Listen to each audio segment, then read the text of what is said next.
Bison Fish Warehouse.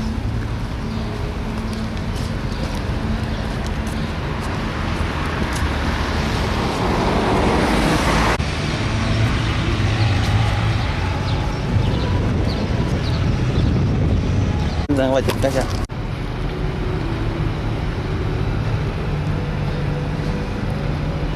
beautiful right here too. Big rock.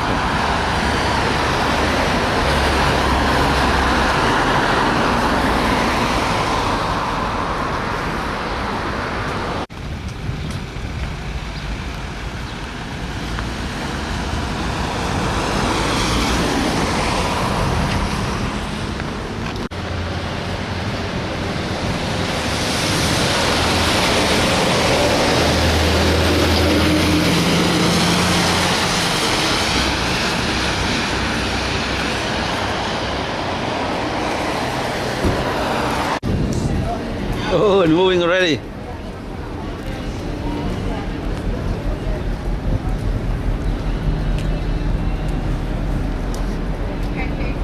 Faster dann. Who got out fast?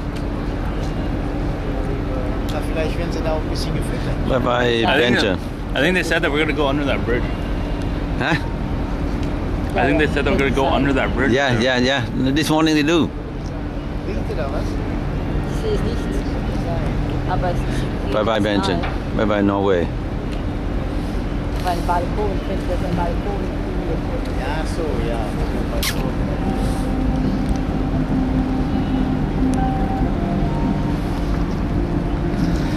And the rain. Schöne Stadt. Gefällt mir Berg. Ja, Berge gefällt mir sehr. Es ist schön interessant. Okay. So gute Gesellschaft. Ja, ein bisschen hat er gesagt. Ist ähnlich, ähnlich wie in San Francisco. Ja.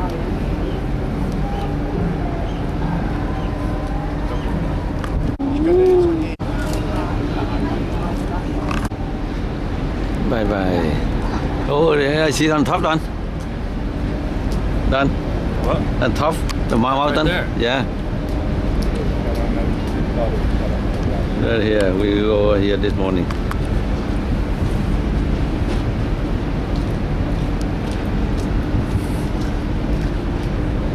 Go under the bridge.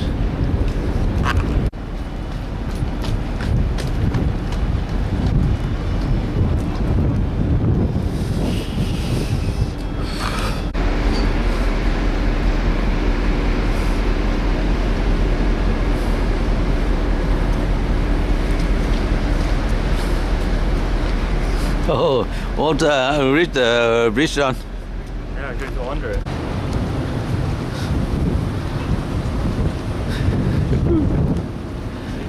Yeah.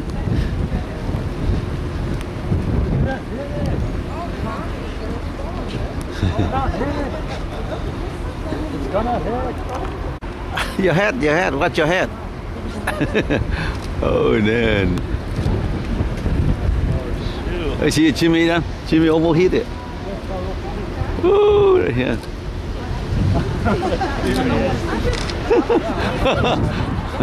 Oh man. Yeah. The back here, Jimmy, the back here. Yeah, almost hit it. You can see them here.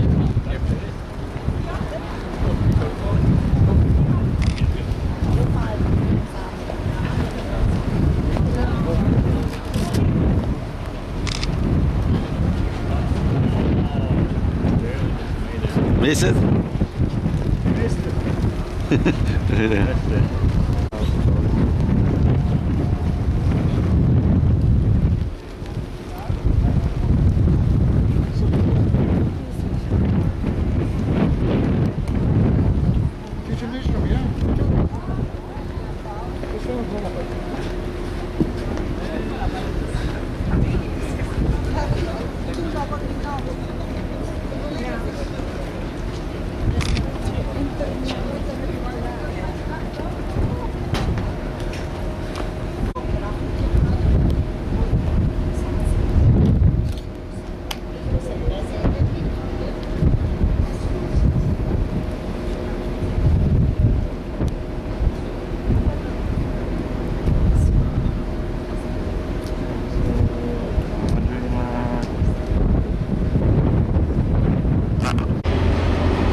on the house, I'll come there to see it.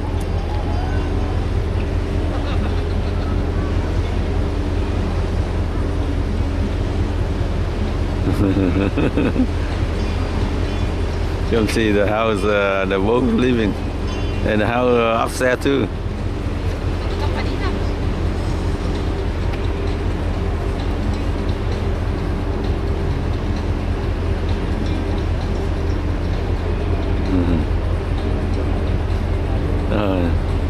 The house up here. Yeah, the house here, I see it.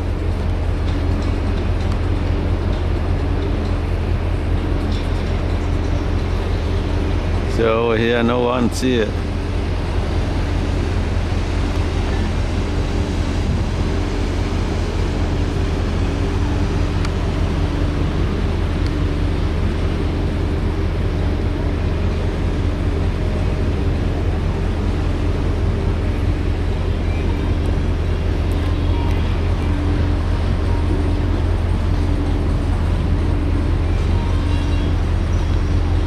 There's Josh here. Josh.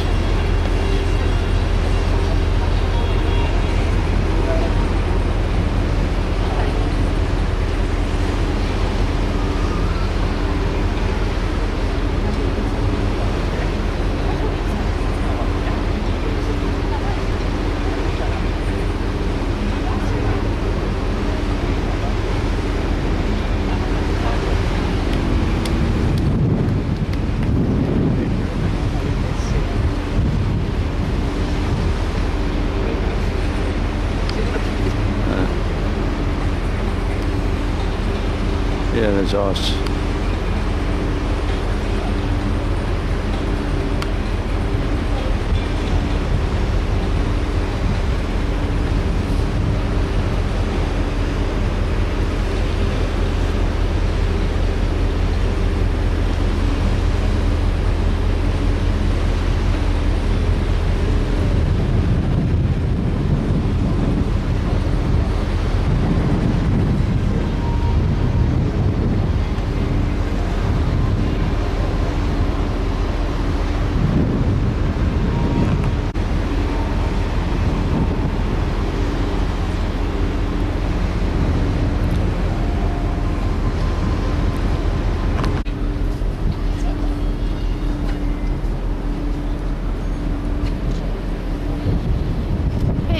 You again?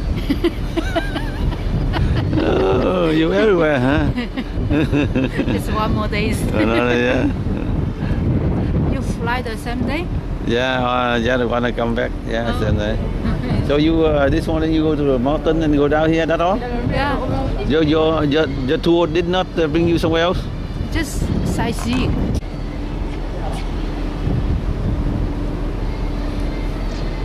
This morning it looked like one already.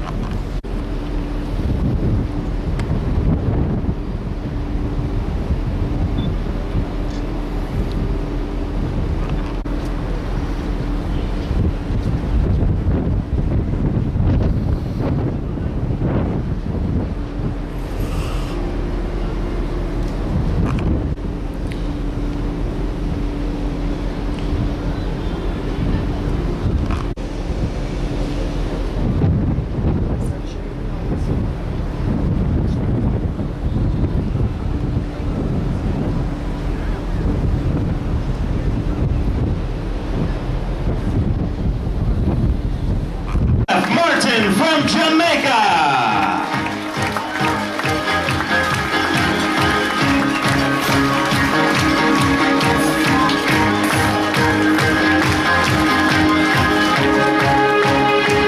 Responsible for all of those mouth-watering pastries and desserts. Ladies and gentlemen, your pastry chef, Anthony from India.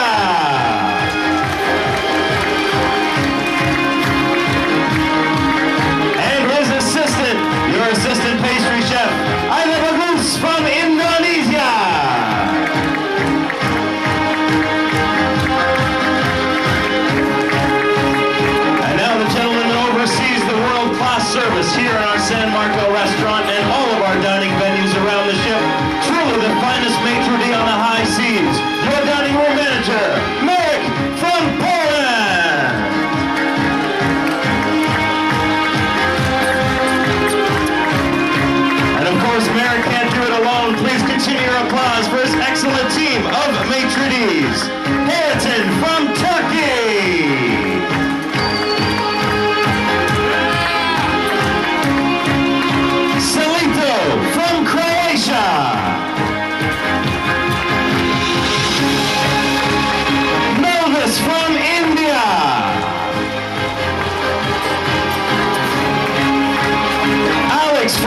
All right, ladies and gentlemen, this is where things start to get competitive, so get ready.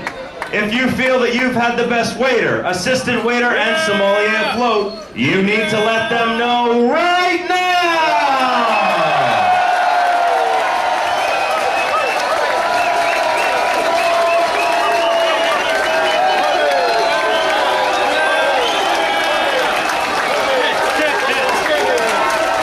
I can't hear you!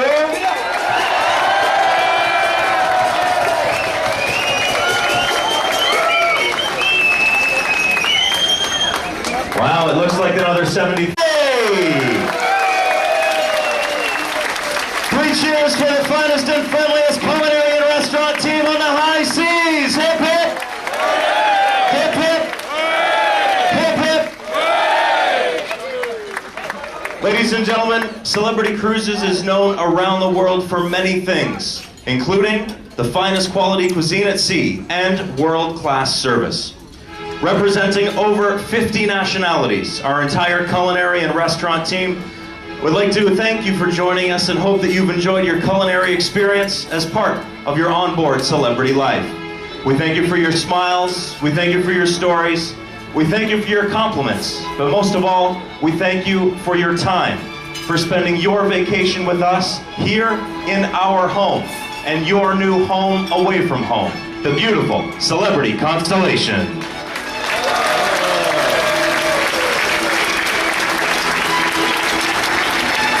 Your kind words mean so much to our crew members, but the best place for you to reward them for everything they've done for you this cruise is making sure that you take the time to fill out those onboard guest questionnaires and let them know that you've appreciated everything that they've done for you all cruise long. Ladies and gentlemen, of course, your cruise is also far from over. And if I've calculated correctly, you still have time for 22 more meals before you go home. So please continue to enjoy. Ladies and gentlemen, this evening we invite you to enjoy your baked Alaska, and I look forward to welcoming you to the Celebrity Theater for an outstanding showtime at 8:45 with our fabulous singers and dancers in Celebrate the World. Until then, on behalf of myself, Steve, your cruise director, our staff captain who is hosting our captain's table this evening, and our entire culinary team, thank you. Have a wonderful evening. And if you will, please join me in one final thunderous round of applause for the entire culinary and restaurant team of Celebrity Constellation.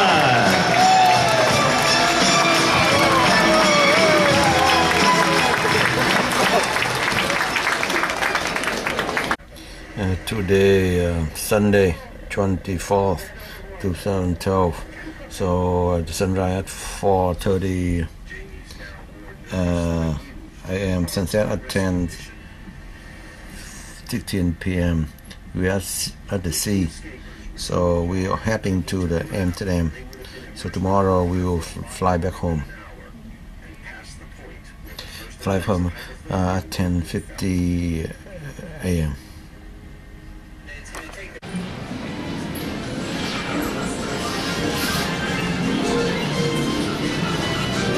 Cash it off.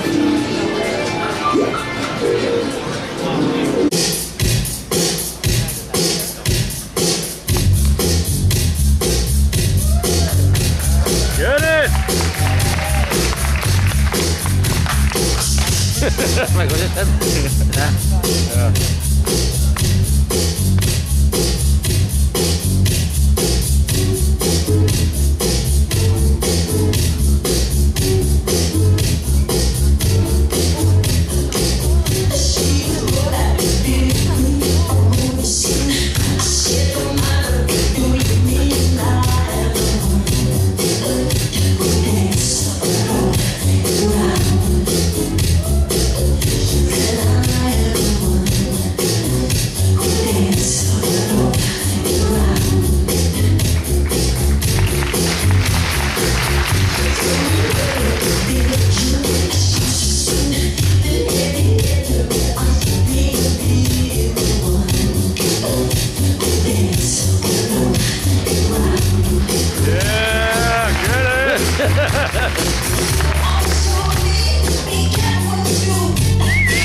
and gentlemen, put your hands together.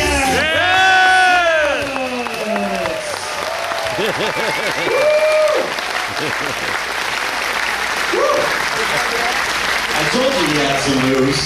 Now, ladies and gentlemen, we're going to continue right along with our show. And next, we're going to bring out a gentleman who actually works as part of our security team. So you might have seen him down on the gangway, checking as you're coming in or out, making sure, of course, that we all stay safe right here on board. Now, he comes from the beautiful islands of the Philippines, a place that I've had the pleasure to visit several times during my travels around the world. And today, he's going to sing a beautiful song for you and accompany himself on the guitar. Ladies and gentlemen, let's get on with the show. Would you please welcome from the Philippines and our security department, this is Jaime.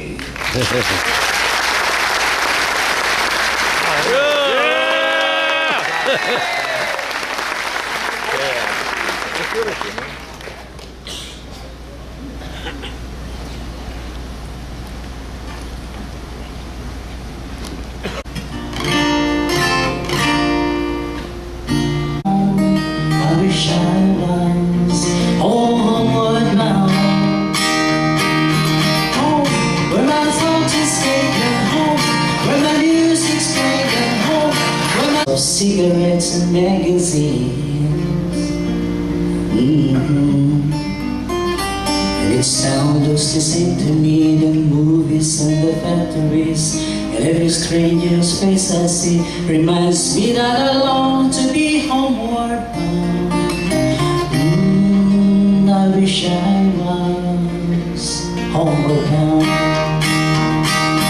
home where my thoughts escape, and home where my music's playing, home where my love lies waiting silently for me.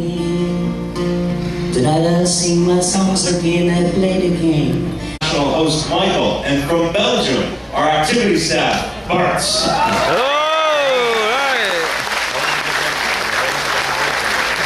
Goes on and Holland.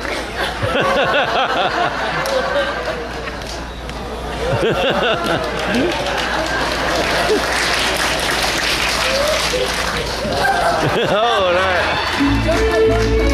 Đang về món đâu đó.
I'm serious. It's the first time they've ever done that. And now I realize why they wouldn't tell me what they were going to do.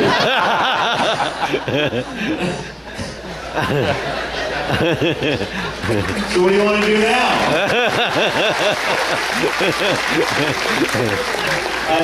To be honest with you, I've completely forgotten who's next.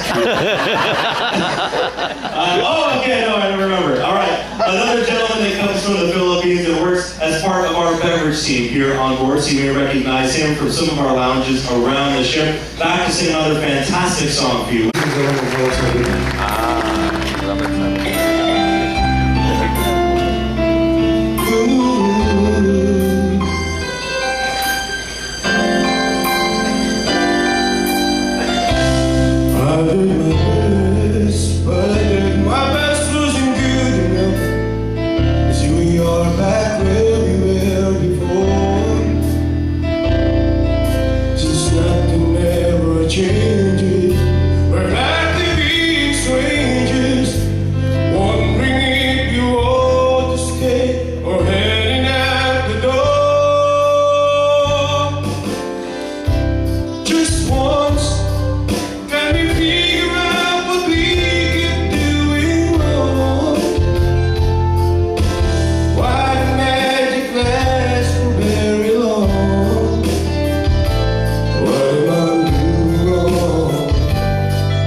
Karaoke TV channel.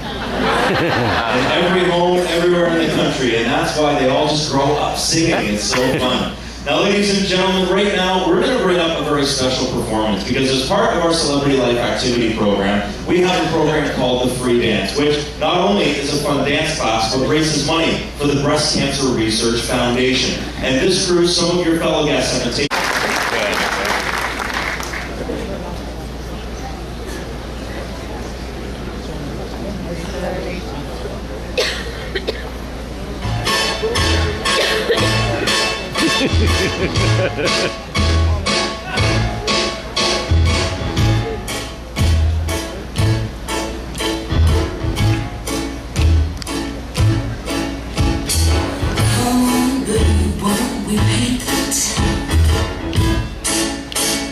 And all the chairs are gonna lose when the suck is down.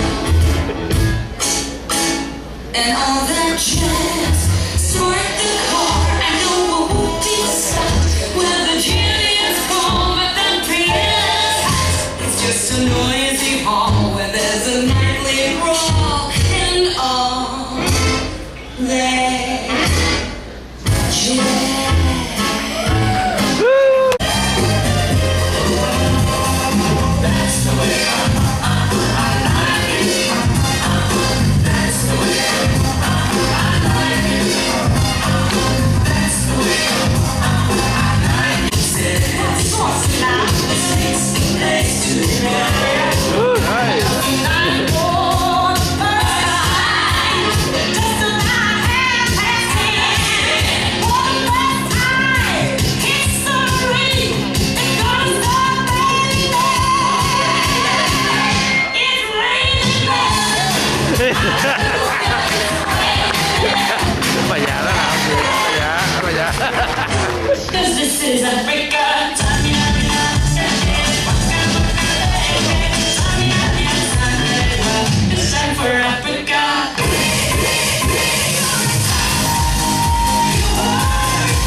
They're fantastic. Keep it going for them one more time. They just.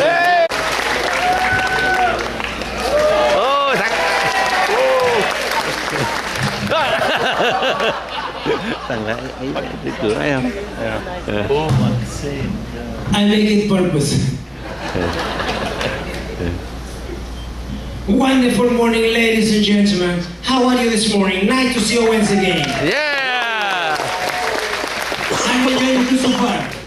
That's wonderful. Ladies and gentlemen, in this time, I'm not really a musician, but I will try to do all the noise between music songs, whatever you will love it. Like usually you ask me, you must be on the stage. Now I am here. Okay, now let's go to the show time, okay?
We've got just 2 more acts to go, and then we're going to fill the stage with our wonderful crew members. Right now, I'm actually going to bring to the stage a gentleman whose responsibility is to help oversee all of our crew members on board. He works here as part of our human resources team as our training and development manager.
Our celebrity production cast, ladies and gentlemen, your star dancer, this is Costas. Take a bow, Costas, take a bow.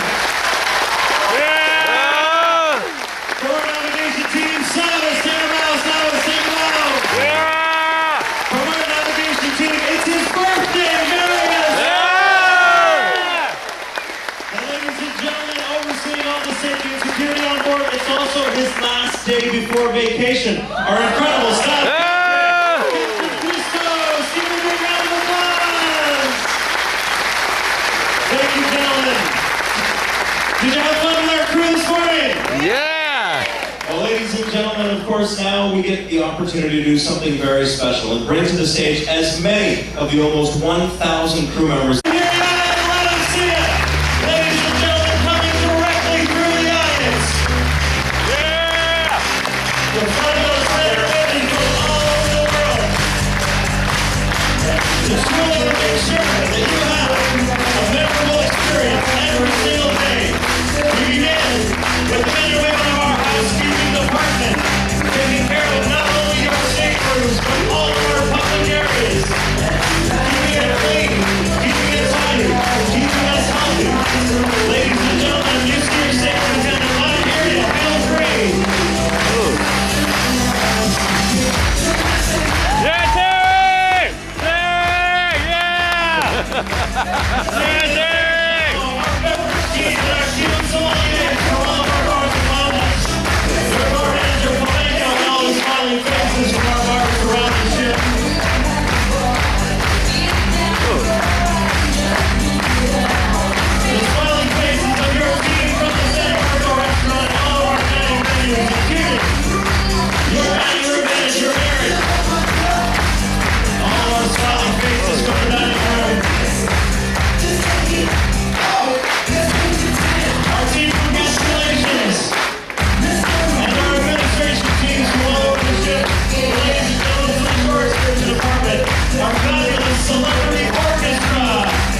Please be seated.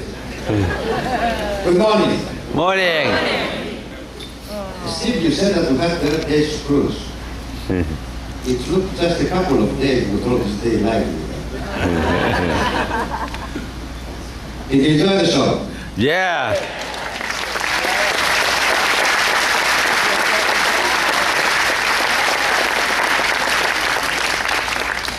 Did you enjoy your time with us? Yeah.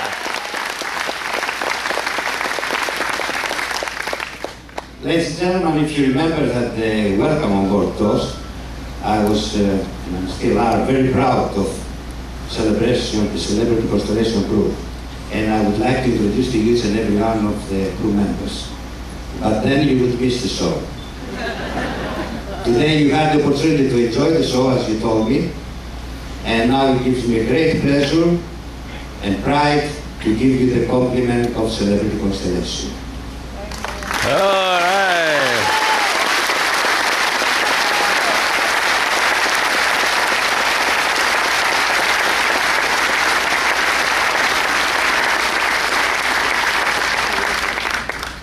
I hope that you enjoy your time with us as much as we're enjoying serving you. And we're looking forward to see you in the very near future. Thus giving us not only the pleasure, but also the privilege of serving you again. On behalf of all of us on Celebrity Constellation, thank you for cruising with us, and we wish you a safe trip tomorrow to your final destination. Thank you, have a great day. Thank you. Once again, ladies and gentlemen, Captain Pecos, our senior officers in the incredible crew of the Constellation. I'm going to send them back directly through the audience, but don't stop cheering, don't stop clapping, don't stop, let me hear you. How incredible they are.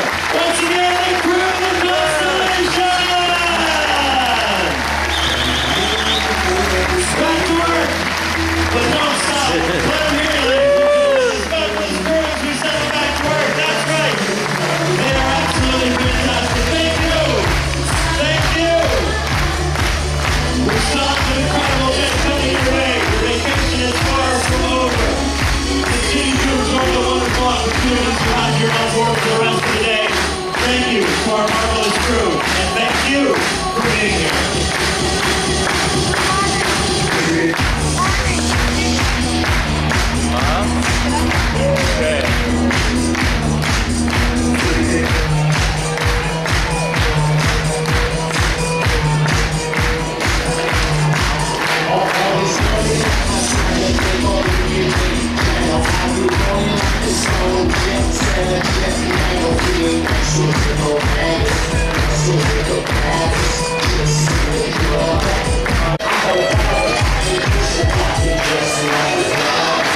On the coast, and it was Bartholomew Diaz in 1488 who finally made that in a storm.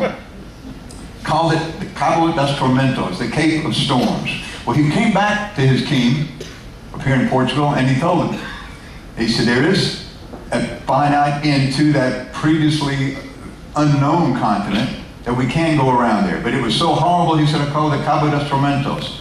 Well, King John said, well, I'll never get any of my mariners to go down if we call it that. Let's change it. We'll call it the cities in the world to sail into on a cruise ship, or to fly into here to see this magnificent scenery with that tabletop mountain there on which many times they get a fog. They call it tablecloth. And this is where the there. And there have been many ghostly sightings of ships over the years. Are people just using their imaginations and seeing something in this fog? Well, the story is that the Flying Dutchman was going to make for the bay tonight. Captain Vanderdecken laughed. He said, really? He said, may I be eternally damned if I do, though I beat around here till the day of judgment. Well, the devil evidently was a savage storm. And by the end of the day, the ship was, all hands would be lost. Now, for his arrogance, it's said that Captain Vanderdecken has been doomed to ply the waters around the Cape for all eternity. Now, here's the Cape town right here, the Cape of Good Hope. It is not the southernmost tip of the African continent. That honor goes to Cape Agulhas, which is just slightly further to the south of there. It came around, and this is where the Flying Dutchman is supposed to have been seen on numerous occasions. Are they seeing just some bit of fog and using their imagination? Or are these sightings confirmed with actually having something that they're looking at? The first one was in 1835. This was a phantom ship. And the log of the captain who saw that said this ship was approaching during another fierce storm, and just before we collided, it mysteriously vanished, it veered away. What was he looking at? We don't know. 1881, another British vessel, HMS Bacchante. The lookout reported it, and then 11 of the crew confirmed that sighting. Now, it became bad luck for the man who first reports the sighting of the Flying Dutchman. Bad luck for him. Something's going to happen to him. Well, the midshipman of the HMS Bacchante would write in the ship's log, during the middle watch, the so-called Dutchman crossed our bow. She first appeared as a strange red light, as if a ship all aglow. Our lookout man and the forecastle reported her close to our port bow, where also the officer of the watch from the bridge clearly saw her, as did our quarterdeck midshipman, who was sent forward at once to the forecastle to report back. On reaching there, no vestige or any sign of the ship was to be seen either near or away on the horizon. Well, the very next day, the lookout who reported it fell from the rigging, and his body was never recovered. Never found him. Now, who was the midshipman who wrote that entry into the log? Was he just a little bit too startled? Was he just imagining like the other 11 guys did on Bacchante? Or midshipman would become? And it's not likely that he was too much in the grog. That is King George V. He was Prince George of Wales at the time, doing his sea trials and the sea duty that he had, and he became the King of England. Now, one interesting note, look at King George V and look at Tsar Nicholas II of Russia. Strikingly handsome men, and look how much, they could be brothers, they look so much alike. A little bit of trivia there to throw in. But the sightings would continue. 4 sailors on an American flagged vessel later reported sighting the Flying Dutchman, the same thing, crossing the bow, coming out of the mist, and just before there's a collision, it mysteriously vanished. The most interesting one that I found was in 1939, in March, when dozens of swimmers off one of the beaches here around Cape Town reported seeing this same phenomenon. The British South African Journal, the newspaper of the day, carried it. Just as excitement reached its climax, the mystery ship vanished into thin air as strangely as it had come. Now, they interviewed all of these people, and there was about 36 of them, and they interviewed them separately. If they asked all of us together, what did it look like? Well, you describe it, and I said, yeah, that's what I saw too. You said, yeah, that sounds right. But when you take them in an interview room separately and ask, what did the ship look like? What did the ship, they all came up with the exact same description of a Dutch 17th century merchantman. What would I know that it would look like? Would you know exactly what it looked like? But each of these descriptions fit perfectly. All of the swimmers described to the letter the detail of that ship. The last time the Dutchman was sighted was during World War II. 1942, another vessel in that same area said, we saw the Flying Dutchman. And the man who spotted that ship drowned the next day. Is it ghosts? We don't know, of course. There's no such thing as ghosts. Let's look at one of the mysteries out here, a mystery ship. This was the strange case of the Mary Celeste. You may have heard about this one. It was carrying to Genoa. They used a lot of this in times to fortify certain wines. Well, the first captain who had been in command of this vessel died under very mysterious circumstances. And sailors are a very superstitious lot. Once a vessel has some bad karma, it's hard to get somebody to crew on that vessel. This one had it from the very start when the captain died mysteriously. The next captain who came on at the time the Mary Celeste was leaving New York for Genoa was a man named Benjamin Briggs. He had his wife, his daughter, and a crew of 7. All they took was 7 guys to crew that vessel. They had a son, but the son didn't go with them. He stayed in school. He was the only one that survived. What happened just a month after they had left Staten Island, another vessel, the De Gracia, captained by Captain Morehouse, who knew Captain Briggs, knew the family. They were friends. He saw the vessel. They crossed out here in the Azores, the islands out here off the Atlantic, the North Atlantic. Well, they tried to hail the vessel several times. They saw them. They were sailing pretty much without a crew. Watched them for about 2 hours, drifting aimlessly. Finally, they decided to send a boarding party to see what was going on, Captain Briggs' ship. They found the Mary Celeste completely deserted. The cargo didn't look like it had been touched. The lifeboat was gone. And the last leg on this ship had been entered by the captain 1 week to the day before the boarding party came on. So they had no idea. There was no sign of a struggle. There was no blood. It could have been pirates, nothing. Only thing missing was the lifeboat. Why did these guys leave? Why did the family go with them? Didn't have any clues, so they decided to sail the ship into the port of Gibraltar, and there would be a board of inquest to try to determine what happened to the Mary Celeste. And a number of theories were advanced. One man had a whole boatload of alcohol. No, it hadn't been touched. None of the barrels had been opened. None of the barrels had been opened. And there was no sign of any fighting or struggle, so that didn't seem to hold water. What another man put forth is, could it have been a water spout? Convinced the crew that some terrible disaster was about to take place, and maybe they launched a lifeboat to get away. We talked about the water spouts the other day in the program out here in the North Sea. These are these huge thunderstorms, and these water spouts, or tornado, drops right out of the storm, skips across the water just as it does across land, where it destroys homes and buildings and people. And here it's out on the water doing the very same thing. Could they have seen something like that, terrified? If I see it, I feel like I'm a lot more comfortable to the Mary Celeste. In any event, the court in Gibraltar declared salvage rights for this captain of only $3,600. Well, he's thinking, it's a $30,000 worth of cargo that we brought in along with the ship. That's just not fair. So he runs it onto the rocks in the war, and during that time, 2 men were killed in a construction accident. Whoa, bad karma from the outset. Nobody's going to want to sail on this ship. Things would even get worse. On their shakedown cruise, their sea trials, one man is killed when he's washed overboard. They never recovered the body. And the second officer is killed in an explosion that's unidentified. How did it? No one knows what happened with the explosion. Well, they're on their very first sea duty out here in the English Channel looking for targets, when all of a sudden the lookout bursts into the captain's cabin. You don't do that.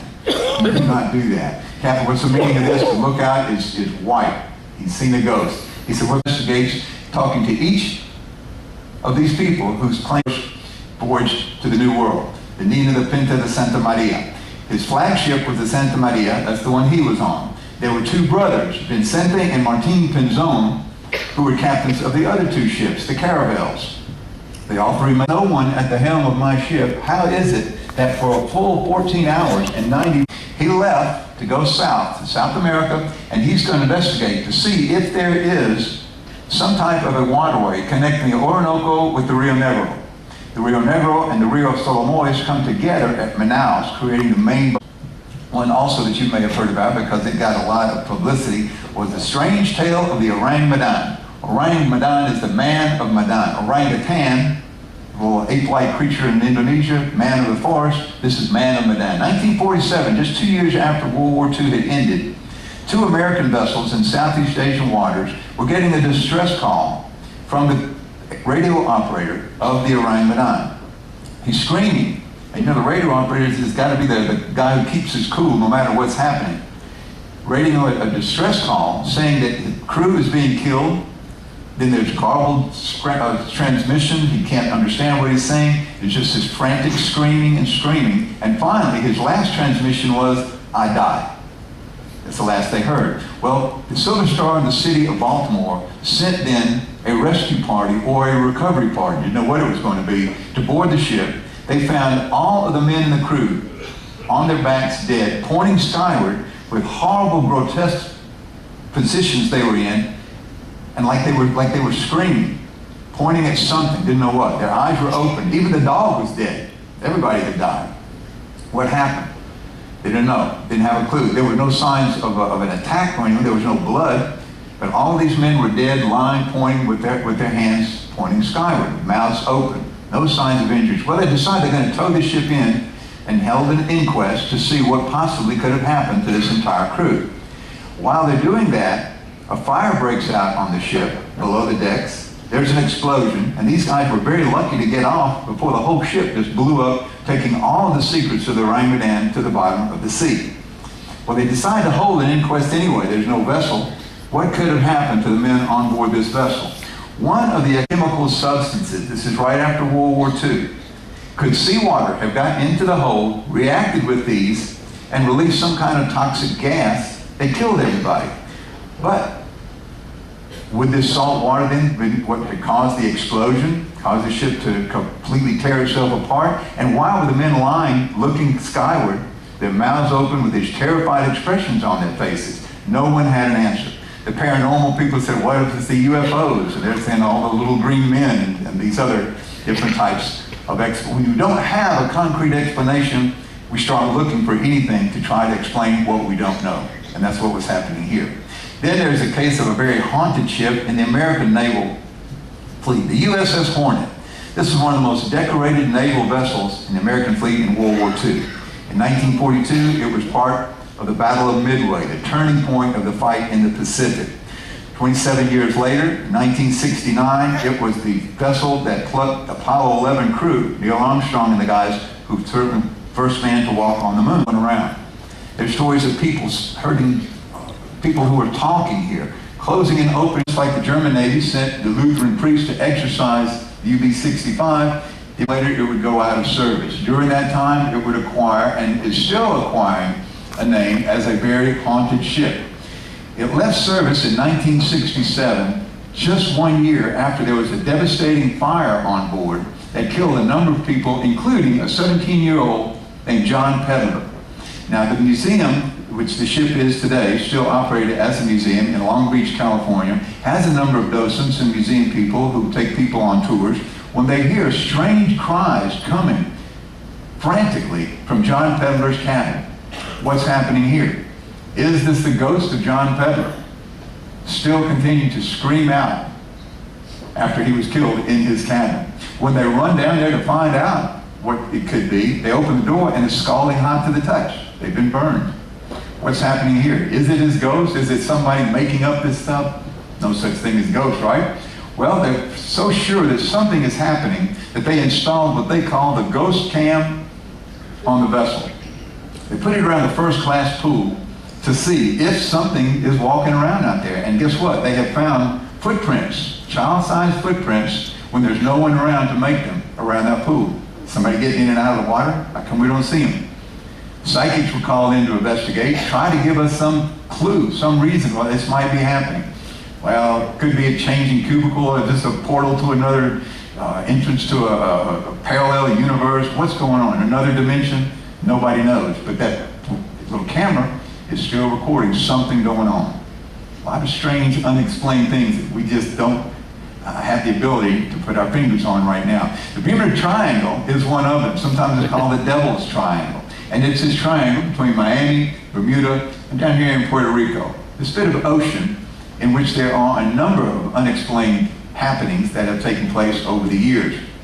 The very first of these was when the very first European who came into these waters, and that was Christopher Columbus. Now, his logbook shows that his equipment was malfunctioning at the time, but he had some of the most rudimentary equipment in those days.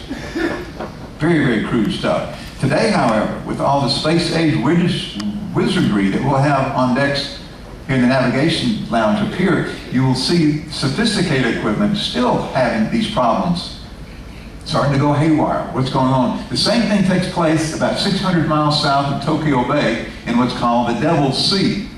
We have these unexplained circumstances over there, not as many as we're seeing here in the Gulf of Mexico. I was interviewing an oceanographer when I was researching this one, and he advanced one theory. There's several that have been thrown out. This is as good as any. We talked the other day about the Gulf Stream, why the waters that we've been sailing in are so warm, even though up here when we were in Svalbard, pretty warm, relatively warm. You're not going to go water skiing out there, it's cold. But when you look what's just directly at the same latitudes over here, this is frozen over much of the year. Here's warm water, this Gulf Stream. Could it be that these deep oceanic trenches, he said, along the eastern coast of the United States, right here at the northern end of that triangle, could there be seismic activity when the Earth's crust, again, colliding, these tectonic plates shifting? Could they release huge clouds of methane gas coming to the surface, able to swallow a plane or a ship? Why then, though, is there no remains of any of these